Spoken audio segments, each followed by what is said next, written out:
flying cars and T-Rexes on boats, making your own Jurassic Park. I think just have a T-Rex bite someone. Thank you, Rexy. Thank you. Goodbye.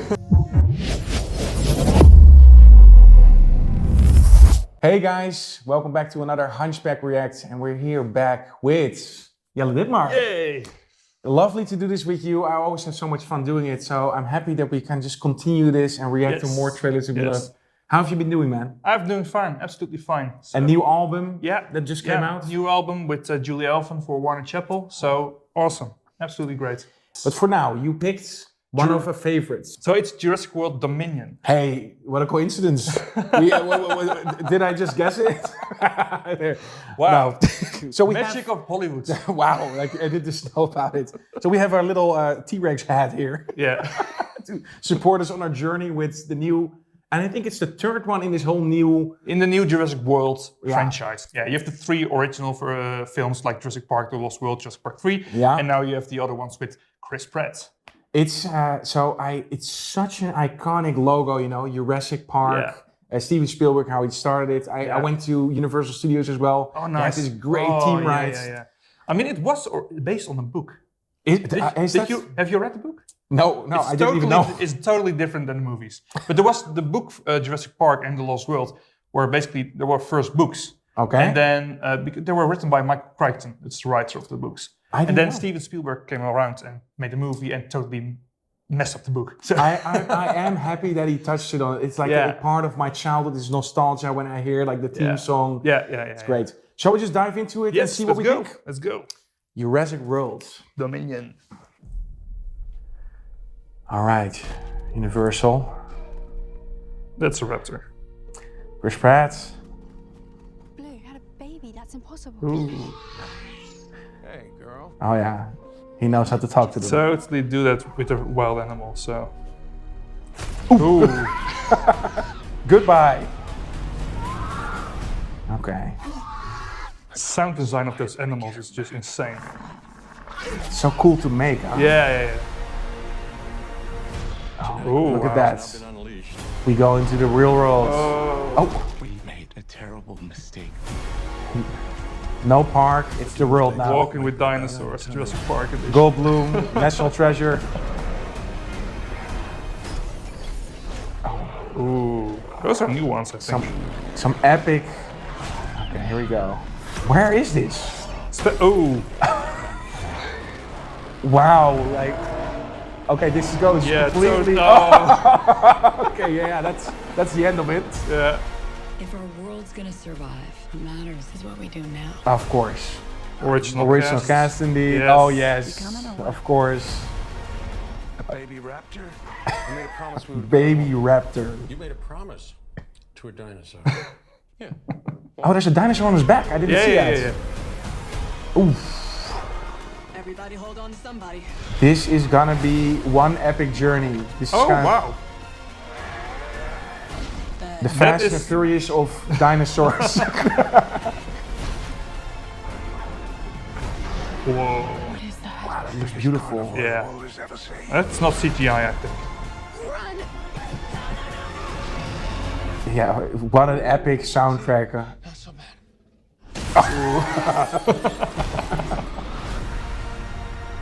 Wow. This logo, that's so engraved iconic. in my retina, you know. It's okay. Great. Jurassic World. That's thank you, Rexy. Thank you. Goodbye.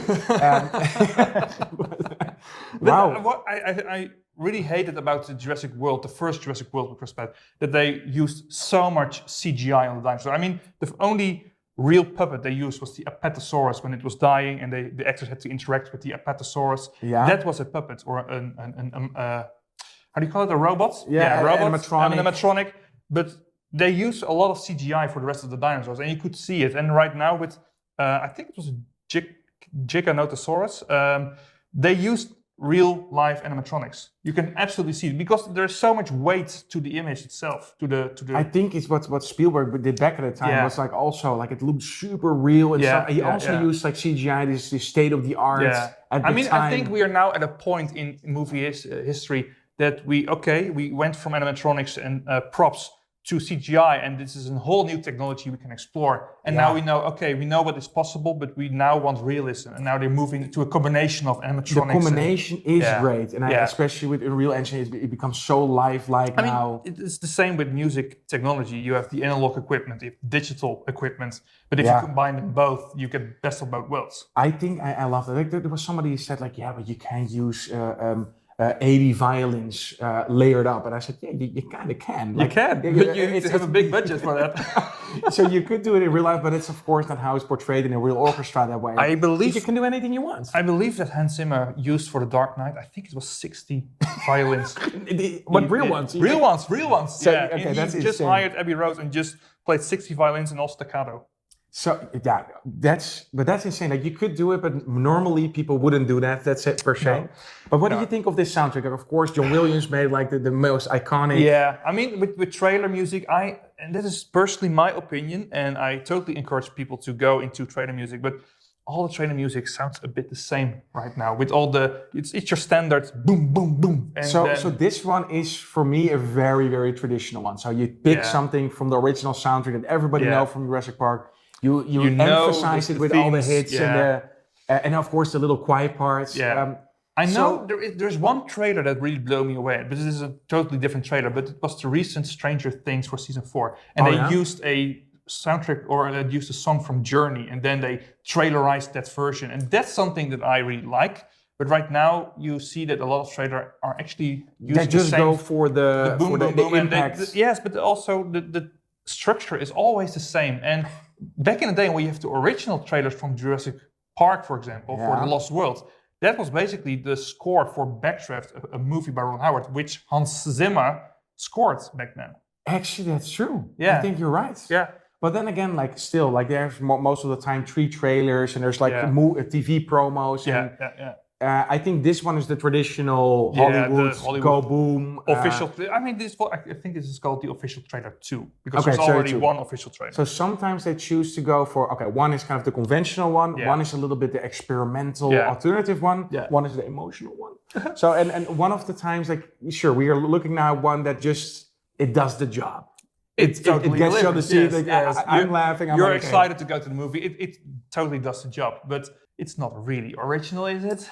It's, but I think it does the job. So I think it needs to serve that. So when it's specifically this speaks also to a very large audience, and of course the sound design and everything that you hear is on point. So it's nothing really bad on the craft. It's absolutely a job well done. Absolutely, let's all agree on that one. But then again, like I agree. I kind of like, because we are so much into it, I kind of like this alternative version where they go also a bit nuts, change the structure. So they say like, you know what, we start with the ending, we start with the climax, and we end kind of very emotionally. I kind of like that as well. I mean, you saw with the last trailer we were reviewing, it was God of War Ragnarok, which just came out, I think, and this is more a story-based trailer, and also the music is basically the soundtrack of that game. Trailerized, but in a different way that you see now with the current movie trailers. I think sometimes they make a change. So sometimes they ask you, because the composer is so much busy with the soundtrack of the game or the film, that they say, can we get something in the same style, but maybe make it a little bit more impactful? Or you can just use the stems, because with games, so if there's already music written, you can also use that and say like, how can we make it a little bit more... remix it, basically. And I think that's cool. Yeah, that's really totally cool. Fine. And especially if you turn things around, then for Jurassic World, it's hard to stay away from the original soundtrack. I mean, that's just legendary. I mean, basically everything John Williams writes is also already legendary, I think. Funny enough, I know that Sander van Zanten and we pitched once for, I think, Jurassic World 1 for the trailer. So we have had a similar version to this. Also, I know our publisher with our game company, Chaotic Interactive, we're working with Frontier, and they are making Jurassic World Evolution, which is kind of the tycoon way of Jurassic World Tycoon, making your own Jurassic Park. But that's really cool. So I played both of those games. You did? They really, really are nice. So to play, just to relax and just have the park management. I mean, so do you let it go out of control? Is what do you T-Rex? What do you think? What do you think those games are for? I mean, did you play? You're back in your childhood. Did you play Roller Coaster Tycoon and just fucked up the visitors' lives? Some people, I've seen people play Roller Coaster Tycoon and make like these beautiful parks that are perfectly designed for the best user experience, but you actually let things go out of control. I just picked them up and threw them into the water, so just to see what happens. I guess everybody tried that. Are you doing the same thing with Jurassic World Evolution? Yeah, totally. Yeah, absolutely. Just to see how far you could take things. How gore it gets. Yeah. But it's cool. Yeah. Jurassic World. I love blockbusters. Even when it's sometimes a little bit conventional. This is kind of like the Fast and the Furious with dinosaurs going boom. Do you, by the way, want to know a fun fact? Tell me. Do you know the scene in Jurassic or in the Lost World when they're hiding in the waterfall and the T-Rex is grabbing someone? Yeah. And you hear this cracking sound in the film. Yeah. That's basically the same sound, maybe an alternative version, when someone eats a Magnum in those commercials. It's basically the same sound. But maybe now the good question is, how do they record the Magnum bite? Is that also... I think just have a T-Rex bite someone. Yeah, I mean, that's how you create it. It just goes both ways. Or maybe it is somebody just eating an apple or something. Yeah. But when I figured this out, I had a hard time eating Magnum ice cream. Yeah, because you constantly hear like the crackling. This cracking sound of bones or something. It was really frustrating. One thing that I remember that's always there, and I always hope they do some sort of homage in these movies, is the raptor scene from the first Jurassic Park in that kitchen. That terrified me. I mean, that right now with the raptors, not in this trailer, because in this trailer there were a lot of raptors that were really aggressive. Yeah. But with the first movie of Jurassic World with Chris Pratt and he was training the raptors, I was like, is this really possible? I mean, you can train dolphins and they're really intelligent, but would they really listen to you? Because they know they can fuck you up. I think if we want to see the physical, the plausibility of all the things happening in this movie. Yeah, is it possible to clone dinosaurs? I would stay into the realm. It's like it's somewhat... At least they have feathers now, the dinosaurs.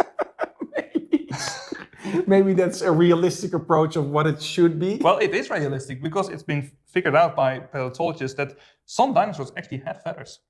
All right, then it's a very scientifically accurate movie, flying cars and T-Rexes on boats. Yeah, very realistic. But it's fun. It's fun. We like that stuff. We are going to have a good summer, I think.